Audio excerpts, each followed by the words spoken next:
Hello प्यारे बच्चों, आज की ऑनलाइन की पढ़ाई में हम अपने गणित विषय कक्षा 8वीं के प्रकरण 12 से एक चरांक वाले समीकरण को हल करने की प्रक्रिया सीखेंगे। एक चरांक वाले समीकरण, चरांक है ना, चरांक और अचरांक ऐसे दो प्रकार के अंकों की बात की जाती है।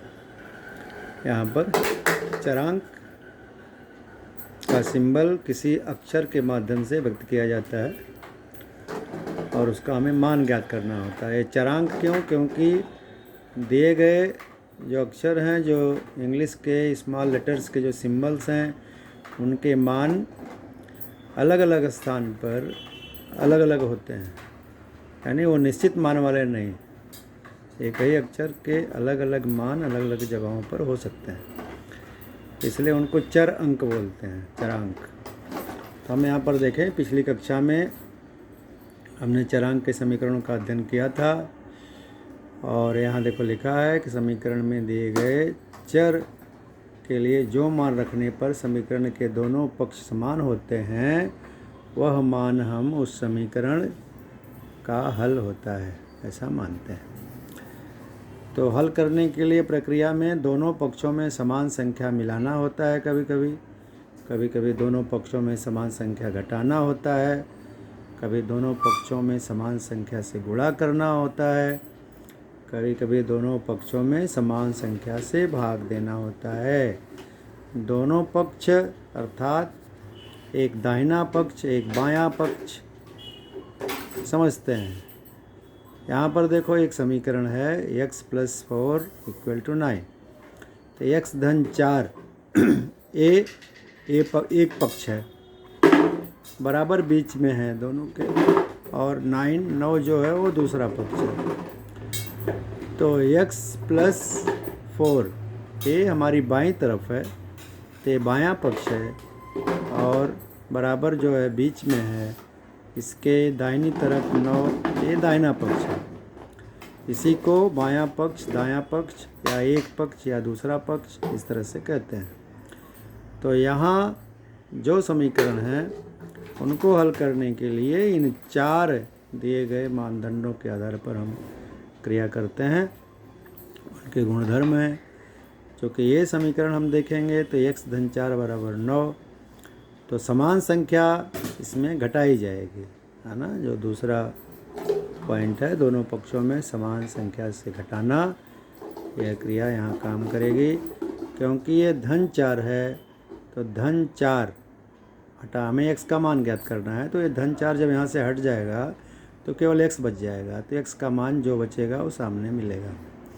तो ये धन 4 यहाँ से हटाने के लिए, तो धन 4 में हम ऋण कितना घटाएंगे कि 4 हट जाएगा, 4 घटाएंगे, तो ऋण 4 यहाँ लिखेंगे। तो धन 4 ऋण 4 जो है उसी की विपरीत संख्या यहाँ हम लिखते हैं। तो ऋण 4 लिखेंगे, तब ये 4 में से 4 घट जाएगा, x बचेगा। और जो क्रिया हम बाएं पक्ष में या एक पक्ष में करेंगे, वही क्रिया हम दूसरे पक्ष में भी करेंगे।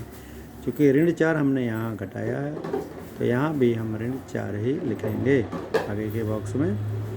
और इस तरह से x 4 में से 4 घट जाएगा, तो केवल x बचा, तो x यहाँ लिखा हुआ है, इसलिए x बराबर 9 में से 4 घटाने पर प्राप्त हुआ 5, x बराबर 5। इस तरह से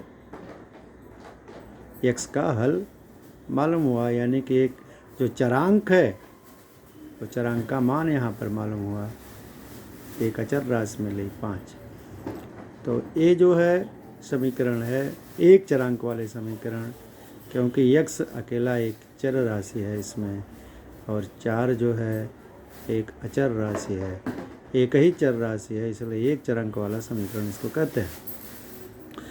यहाँ पर x ऋण 2 बराबर 7, यहाँ पर ऋण 2 है, तो यहाँ फटाक से हमने ऋण 2 को काटने के लिए ऋण धन 2 किया, और जो यहाँ जोड़ा गया बाएं पक्ष में, वही दाहिने पक्ष में भी जोड़ा जाएगा, तो यहाँ जोड़ दिया गया। इस तरह से इसको हल किया गया तो उत्तर प्राप्त हुआ। यहाँ हम देखेंगे चूँकि यहाँ बटे है, भाग दिया गया है, तो भाग जो दिया गया है उसको 3 को हटाने के लिए, x रखने के लिए बटे 3 है तो यहाँ गुणे 3 करना पड़ेगा। तो यहाँ देखो गुणे 3 हुआ और यहाँ भी वही क्रिया करनी पड़ी। और यहाँ गुणा पहले से है 4x मतलब 4 गुणे x। अब 4 गुणे x में 4 का भाग देंगे, बटे करेंगे तो ये 4 निकलेगा। और जब यहाँ पर 4 से भाग देना पड़ा है x रखने के लिए, 4 निकालने के लिए, तो उसके दाहिने पक्ष में भी 4 से भाग देना पड़ेगा।